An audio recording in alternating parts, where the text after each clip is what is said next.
Question: how do you destroy a $400,000 production in just one day? I got the answer.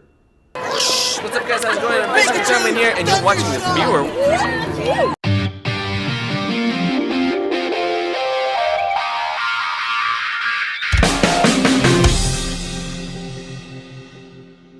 Hello Internet, I hope you're having an awesome day. My name is S02EP04, also known as Hyperbrain, and welcome to this show, this area, this part of the internet where we can actually talk a little bit.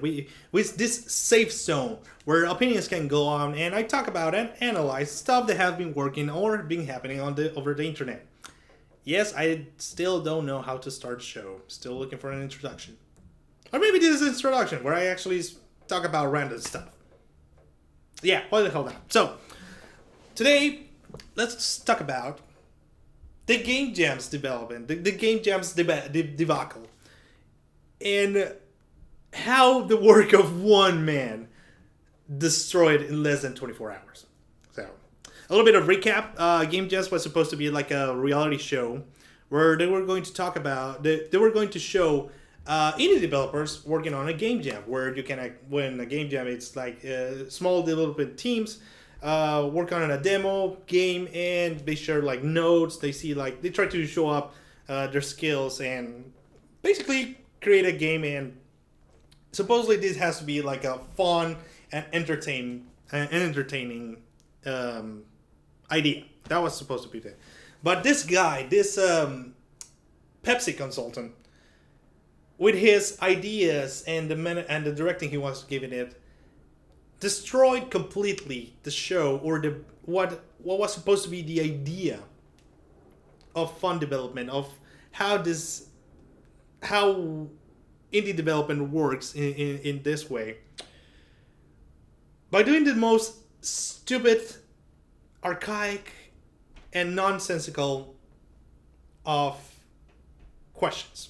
We can call let's say questions, because that's what it all did happen. So this guy has a Pepsi consultant. This guy had to push on that everyone has to be drinking Mountain Dew, like the fuel of gamers, because that's a huge stereotype of everyone else. So I have water here, so could get fired because of that.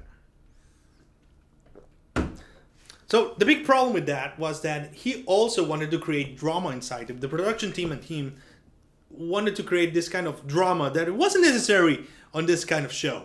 It wasn't necessary because two teams had two female developers. And I'm even still baffled because of this. Sorry about it. I'm still baffled to think that this guy was trying to get something. One of the developers, Zoe, was working with JonTron. They had even YouTube guests. They have JonTron, Angry Joe, and somebody else for the Let's Plays or something like that. And the whole thing was that they were not having like a good conversation. I mean, they were having like some kind of argument and all that, but they were being mature about the whole thing. They were trying to keep it up, like being professionals of the whole thing. But the production team and all, they were trying to actually get like the drama between them, because it was like the only argument they have during the whole day of production, something like that. So they even tried to make JonTron say like bad stuff about Zoe, and JonTron is a really nice guy, and he was like furious of what was happening with that. And later on, the thing that actually blew up the whole production was the guy went to each team that had no women on their team and said that, do you think the other teams were on disadvantage because they have women on their teams? To the other teams, they only asked, do you think your team was in a disadvantage because you have a woman in your team? So after the whole thing, they went downhill, because teams were leaving. Even when the guy was fired, I think as far as I know, he was fired. The Pepsi consultant was fired. Because he was doing a terrible job on basically, besides shoving into everyone else Mountain Dew to the face and trying to put like they weren't even allowed to drink water. How great! If they had something like this, it should be like Mountain Dew stuff. It should be like Mountain Dew. Come on, that's crazy. And the big problem was that even after he was fired, there was a lot of problems with the game jam, with the contracts, all the legal restraints that we're going to have. And you have to understand that these are indie teams, indie developments that if you don't work or even know how this works, if by 6 or a year, if you cannot do anything during a 6 months or even a year, you're basically doomed. So yeah, the contracts were basically saying that they were not going to be able to work in anything else during that time period, and that was another part of the whole fiasco there.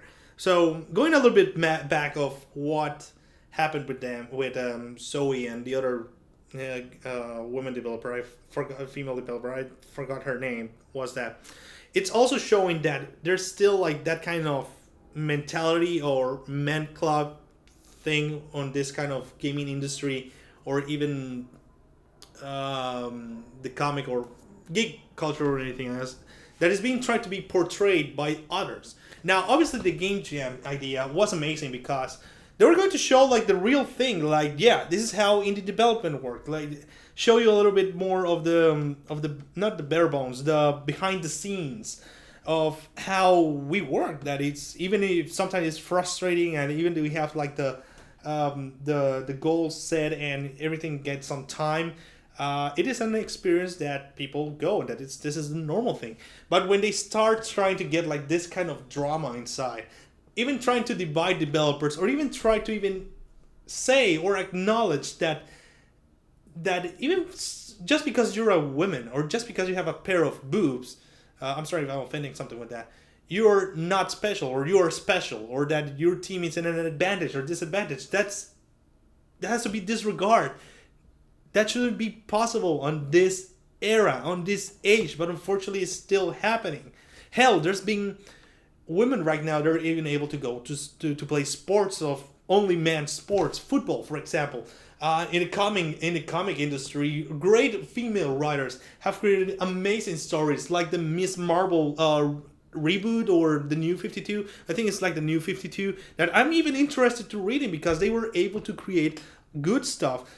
It is just a few examples that I come to my mind to say it, like, no matter, it doesn't matter if you are a woman or a man, you can create something amazing. And the whole problem with the Game Jam thing was that equality wasn't on the mind of this Pepsi consultant, and he was a complete idiot about it. So let's go back a little bit more of the Game Jams before finishing the whole thing, because that was part of the debacle. So the main thing about this is shows like this, unfortunately, will be hard to air after the whole debacle, because this now is owned by Disney. The company I think it's Polaris. Polaris was bought. It's being owned by Disney. So, and other companies will see that this was even possible. That it was negative. It had like very, very bad repercussions, and $400,000 lost in less than a day of production. It's basically a red flag for a long time for trying to make this show, or any kind of Game Jam show, or about video games. So what I think about it is that we need shows that really try to show us what is it being to be a developer, not even just an indie developer, but what happens like in the industry so far. A big example of it was going to be the tester, but the tester, it's a very bad idea to show it. But my idea of the tester will be like small teams working on a pre-made game or something, and they try to find the biggest bugs, or even try to show the development deadlines, trying to show like problems that really happen. Like, for example, if somebody's working on a title and suddenly they put like an intentional glitch that they have to find, or they actually do the glitch manually. The teams have to work out how to find it, or how they work on regardless if they find it or not. The teams goes to the wins or not. You see what I'm going with this? So with all these problems, I hope there's opportunity for shows like Game Jam. Hopefully in the future we actually have like the right team, the right production team, the right idea to show a little bit more about this industry. Not just because it's a man's or a women's world. It is because we have to show how this industry can be. The good, the bad, the ugly, and the amazing. So what do you guys think? What do you think that maybe we're gonna be able to get like a show like this in the future? Do you think it's even possible, even with this kind of mentality some people still have about it? Let me know down in the comments down below. So I think that will be it. So come and discuss, be the response. We'll be talking about it next time. I'm Gerardo Media, also known as Hyperbrain. I have to stop moving my hands all the way around. See you guys Wednesday.